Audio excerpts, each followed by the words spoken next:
प्रणमामि तु देवी नरार्ति हरे जय भगवती देवी नमो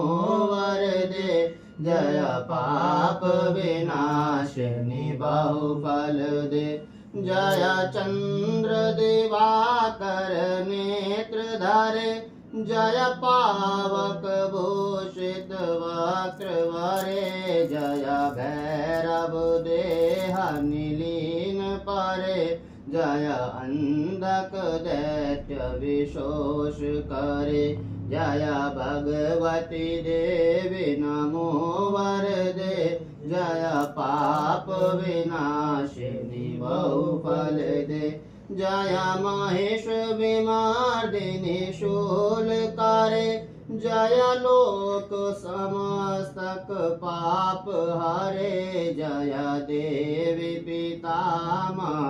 विष्णुनुते जय भास्कर शक्र शिरोन्वते जय भगवती देवी नमो वरदे जय पाप विनाशिनी बहुफल दे जय